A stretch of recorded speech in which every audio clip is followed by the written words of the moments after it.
If I have to see Incredibles 3 in 2032, I'm not going to be happy. Alright, let's talk The Incredibles 2.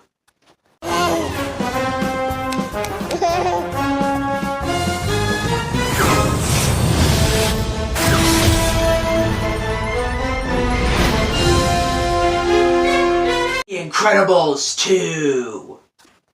So The Incredibles 2 is the most wanted sequel, for me at least, of all time.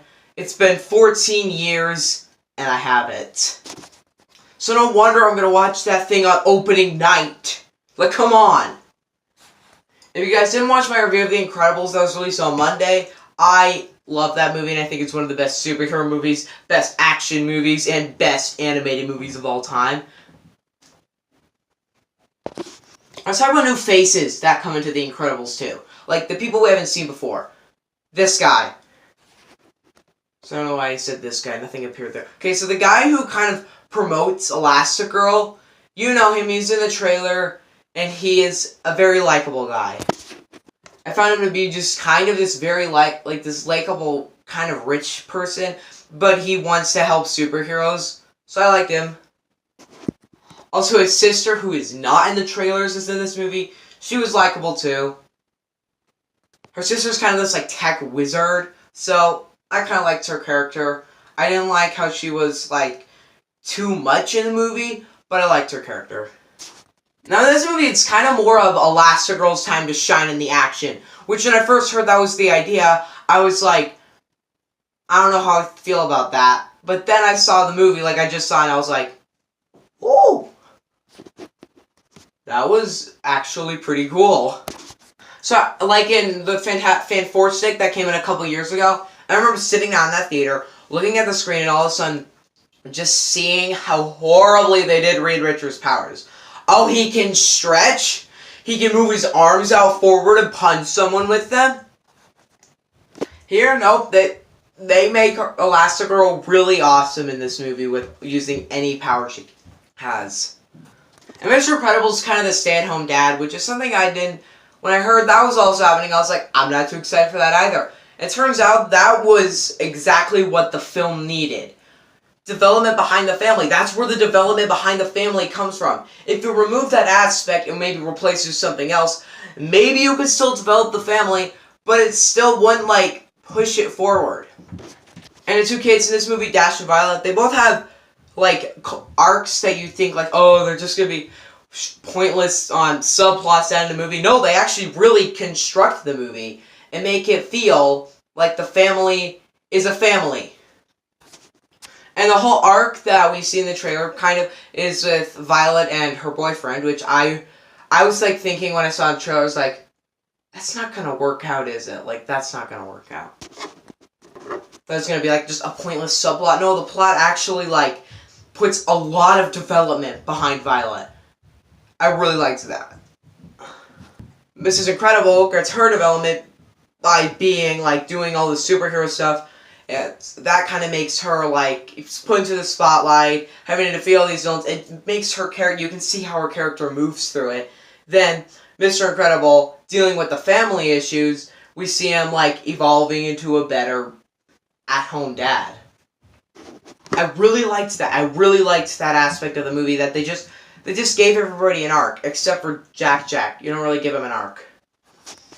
But Jack Jack's actually kind of like one of the main characters in this movie. I'm not joking. He's like one of the founding pieces of this movie. Edna's in it. Edna was great in her scenes. Edna was just like classic Edna. Yeah, she was good. Frozone was great. I liked how they used Frozone more in this movie. In the last movie, they didn't use him much. He's just kind of like, freeze, freeze, freeze. Here, he kind of uses his powers in a more creative way.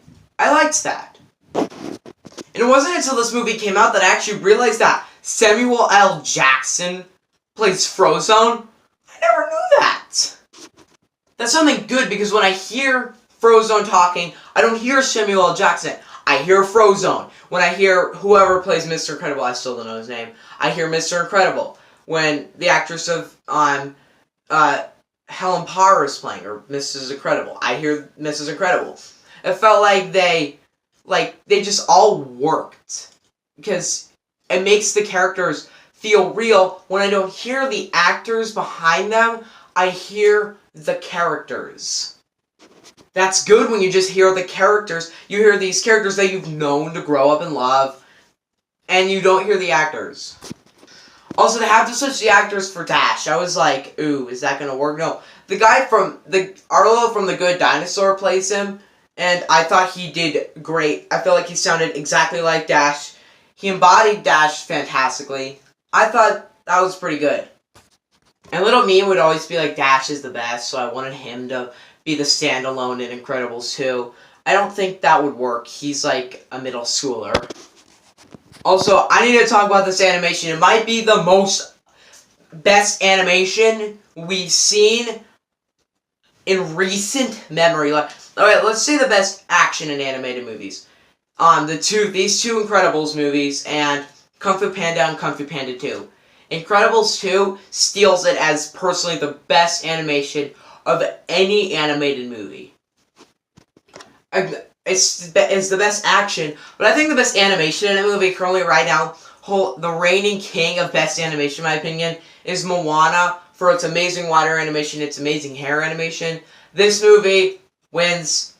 This movie has the best animation I have seen in an animated movie. That's actually like the newer movie. It's not like a nostalgic thing where you have to say Toy Story has the best or something. Because that's like when animation wasn't amazing. Animation's been improving throughout the years. Now, as a nostalgic movie can't be interpreted that way, like a movie from the 80s can't be interpreted that way, because that movie's from the 80s. They may, whatever your opinion is, they could have been better at writing in the 80s. If that's how you see it, then that's why an 80s movie is more nostalgic than, like, that's why. Technically, the best animation or best visuals is always going to be the newer movies because they've been improving over the years, and you can't really doubt about it. But this movie wasn't all just good and amazing. There were a couple things I didn't love about the movie. For instance, one thing that happens at the beginning of the movie. The whole Underminer fight, yeah, we know that happens in it. You know what happens. It was in the trailer. But that whole fight at the beginning felt a bit out of place in the movie. This movie also takes place right after The Incredibles, and I can just find a few I was looking through the movie like last night, I was like, okay, what happened in this movie? And I looked through and I was like, oh my gosh, they have a very big plot hole here. I'll talk about it in my spoiler talk tomorrow, but there are plot holes in the movie and a few problems. I'm not going to tell you any of them, but they are there. Also take, for instance, the villain in this movie. Okay, so De La Cruz from Coco wasn't the best villain, but I still thought he had some charisma to him. He had something to back him up as like a kind of likable guy until you find out he's bad. And he's like, oh well, Miguel knows, gonna have to kill him. And then Jackson Storm from Cars 3 wasn't a very good villain, but he at least was just kind of like there because he wanted to race. All these villains from Pixar have good influences and good reasons to do what they do. The villain in this movie, their influence just made no sense. Like, I was like, what? I don't see where you're coming from. I don't see where you're doing that. Granted, he does make a pretty good point in the movie before we get a big reveal about him, but he does make a pretty good point, and I was like, oh, okay. That is an interesting point. I'll talk about it in my spoiler talk, but he makes some very good points, and he uses some very, very clever tricks in order to do what he does. So yeah. I didn't think it was a bad villain. I don't think they were a bad villain. I didn't really mind them, but I didn't really like them. Also, Mrs. Incredible's in this movie. Oh no, Frozone's wife has a line in this movie or two.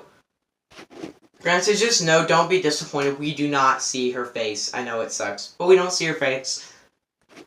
This movie also does something that most movies don't do.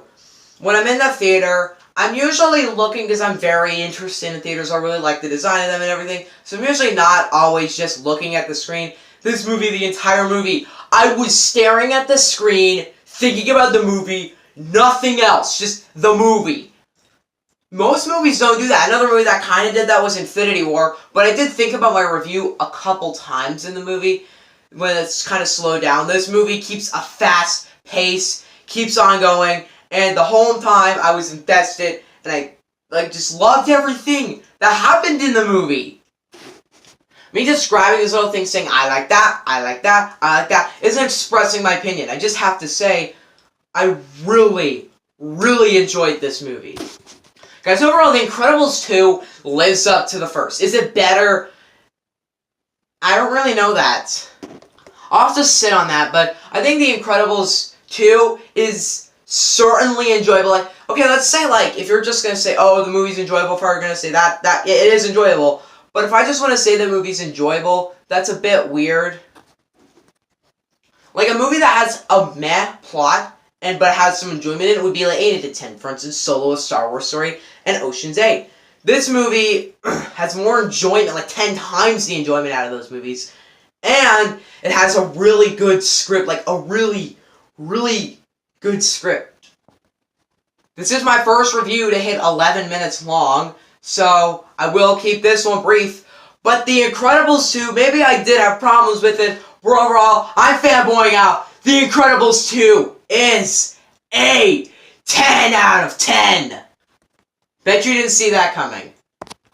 I give it that because it's technically not that much worse than the first. I mean, I don't know if it really is worse. I think it is worse than the first, but it's not much worse. Alright, so The Incredibles 2, are you going to see it? Have you seen it? What do you think about The Incredibles 2? Let me know in the comment section below. Do not forget to subscribe. My next review for a 2018 movie will probably just be Jurassic World. So yeah, see you guys next time.